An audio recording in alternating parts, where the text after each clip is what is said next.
আমি আজকে একটু চিকেনের ঝোল করছি, তাই জন্য আপনাদেরকে দেখালাম কিভাবে আমি চিকেনের ঝোলটা করি। সেটাই, এই ঝোলটা করলে না খেতে খুব ভালো লাগবে। শুধু চিকেনের ঝোল দিয়েই ভাত খাওয়া যাবে, আর কিছু লাগবে না। তার জন্য কি কি লাগবে, প্রথমে পেঁয়াজের কিছু কুচি মাখিয়ে নেব।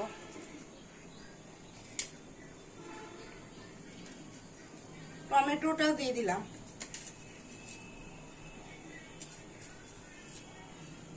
আর এতে আদা রসুন আর কাঁচা লঙ্কা বাটা আছে, এটাও দিয়ে দিলাম।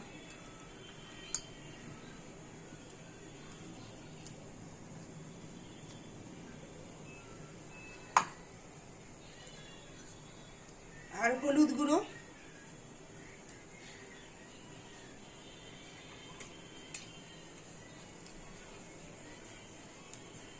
ধনে গুঁড়ো,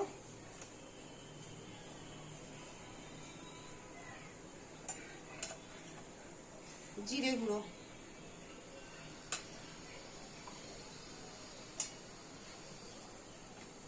আর লঙ্কার গুঁড়ো। এটা রং হওয়ার জন্য, কাঁচা লঙ্কা দিয়েছি, ঝাল হবে। আর এটা কেবল দিলাম একটু রংটা ভালো হবে বলে। আর দই,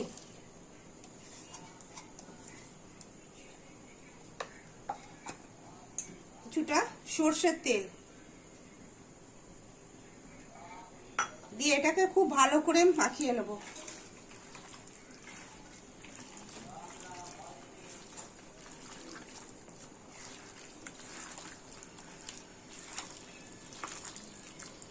আর এই আলু দেব ঝোলে, সেই আলুটাকেও আমি মাখিয়ে নিলাম।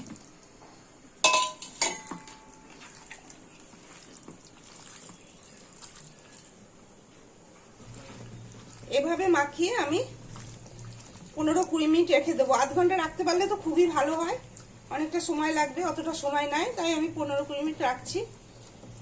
তারপরে এটা রান্নাটা কিভাবে করব সেটা আপনাদেরকে আমি দেখাবো।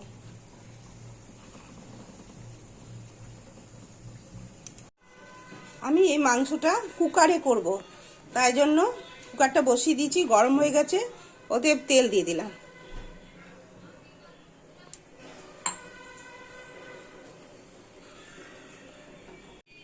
তেলটা গরম হয়ে গেছে, আমি একটু চিনি দিয়ে দিচ্ছি এতে।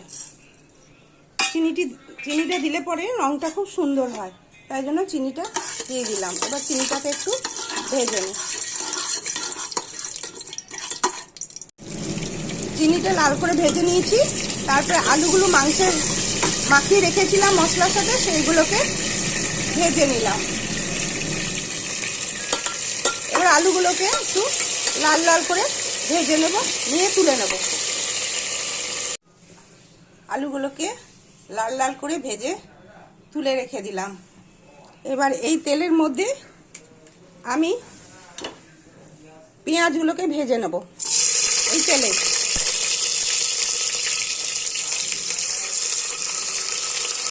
আর এই পেঁয়াজ ভাজার সাথে আমি একটু ঘি দিয়ে দিলাম।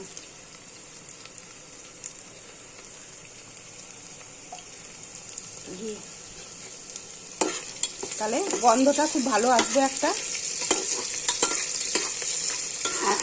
আর ঘিয়ের কাঁচা গন্ধটা পরে দিলে একটা গন্ধ ছাড়ে, সেটা ছাড়বে না, অথচ টেস্ট হবে, ওই জন্য ঘিটা দিয়ে দিলাম। পেঁয়াজটা লাল লাল করে ভাজা হয়ে গেছে, এবার আমি এই মাংসটা মাখিয়ে রেখেছিলাম এইগুলো দিয়ে দেবো। আর আলুটা তো ভেজে তুলে রেখে দিয়েছি, কি সুন্দর ভেজে হয়েছে দেখুন। এইভাবে ধৈর্য ধরে একটু মাংসটা রান্না করলে না এত ভালো খেতে হয়, আমি গ্যারান্টি দিয়ে বলছি। একবার যদি করেন এই ঝোলটা, আপনাদের মনে হবে আমি রোজই এই ঝোলটাই রান্না করি। এইভাবে এবার মাংসটা দিয়ে আমি কষে নেব। এবার নুনটা দিয়ে দেবো।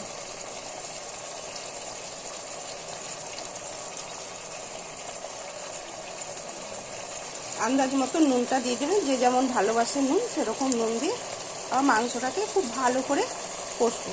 এবার আমি ওই ভেজে রাখা আলুগুলো এর সাথে দিয়ে দেবো, তাহলে মাংসের সঙ্গে আমার কষা হবে।